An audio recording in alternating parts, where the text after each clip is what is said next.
The modern United States is the most powerful country in human history, with over 800 military bases and 37% of global military spending. The US has become the leader of a vast, interconnected global system that has helped usher in an era of unprecedented prosperity and low levels of conflict.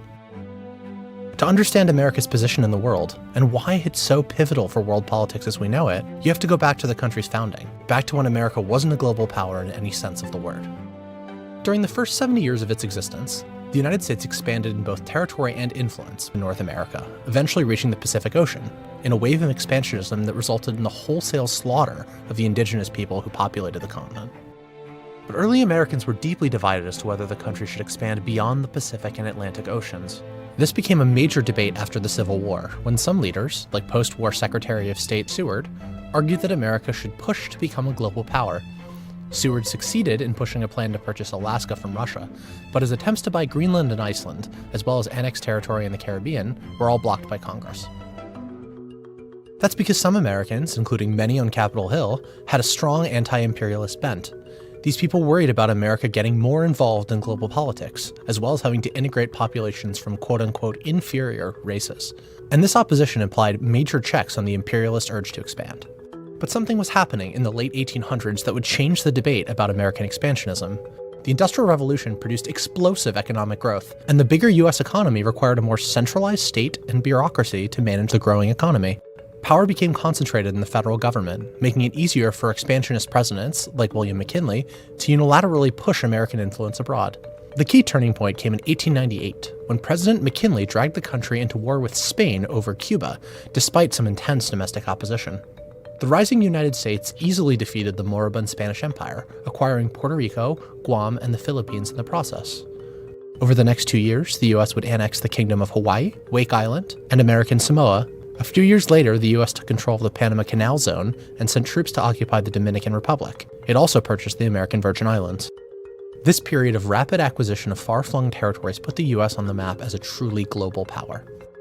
During this time, America also began using its influence to protect its growing commercial and military interests abroad, installing pro-American regimes in places like Nicaragua, and playing a major role in international diplomacy regarding the Western presence in China. World War I showed just how much America's influence had grown. Not only was American intervention a decisive factor in the war's end, but President Wilson attended the Paris Peace Conference, which ended the war, and attempted to set the terms of the peace. He spearheaded America's most ambitious foreign policy initiative yet, an international organization called the League of Nations, designed to promote peace and cooperation globally.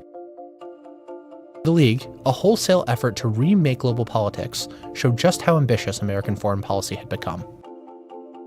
Yet isolationism was still a major force in the United States. Congress blocked the United States from joining the League of Nations, dooming Wilson's project. During the Great Depression and the rise of Hitler, the US was much more focused on its own region than on European affairs. Ultimately, America's ever-growing entanglements abroad made it impossible for it to stay out of global affairs entirely. In East Asia, the growing Japanese Empire posed a direct threat to American possessions and troops, bringing the United States and Japan into conflict. This culminated in the Pearl Harbor attack, bringing the United States into World War II. World War II would transform America's global presence forever. The United States was the only major power to avoid economic ruin during the war, and it was the sole country equipped with atomic weapons. As such, it was in a unique position to set the terms of the peace, and, with the aim of preventing another war in mind, it took advantage. The most famous example of this is the creation of the United Nations.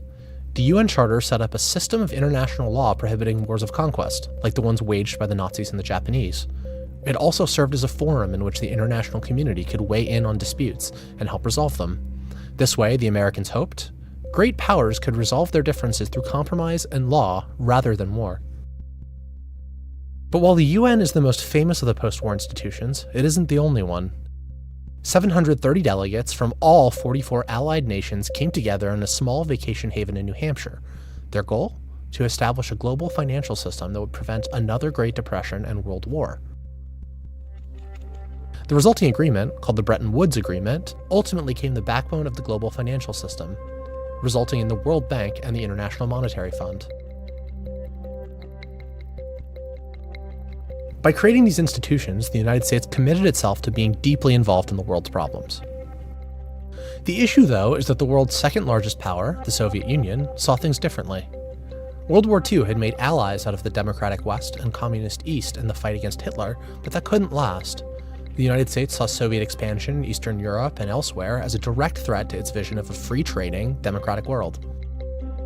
To a substantial degree, in one form or another, socialism has spread the shadow of human regimentation over most of the nations of the earth, and the shadow is encroaching upon our own liberty. Fearful of Soviet intentions towards Western Europe, the US and other European nations created the North Atlantic Treaty Organization, a military alliance meant to stop Russia from invading other countries in Europe.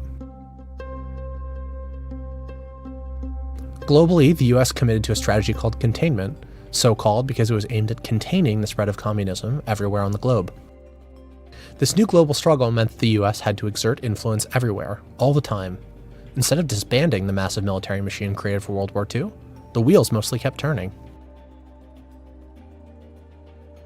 This had two main results. First, the US was pulled into unlikely alliances with countries like Saudi Arabia, Israel, and South Korea, seeing each of them as bulwarks against communist influence in their region. Secondly, the US began intervening, often secretly, in dozens of countries to contain Soviet influence. Sometimes this meant propping up sympathetic dictators, like in Iran. Other times, it meant supplying rebels with arms and money, like in Afghanistan in 1979 and Nicaragua in 1985. Over the course of the Cold War, the US intervened in hundreds of disputes around the globe, ending up with a complicated set of alliances, tensions, and relationships in basically every corner of the Earth.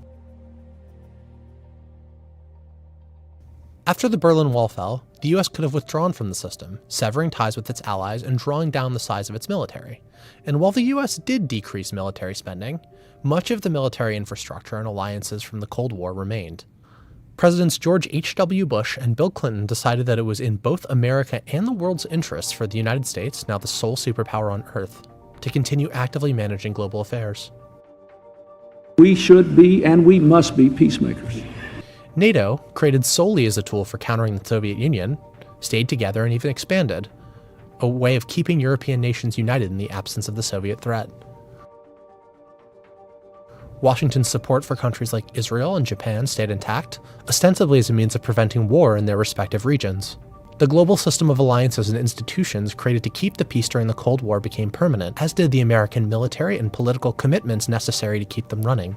This system remains in operation today, and no leading American politician since the Cold War has seriously called for dismantling it.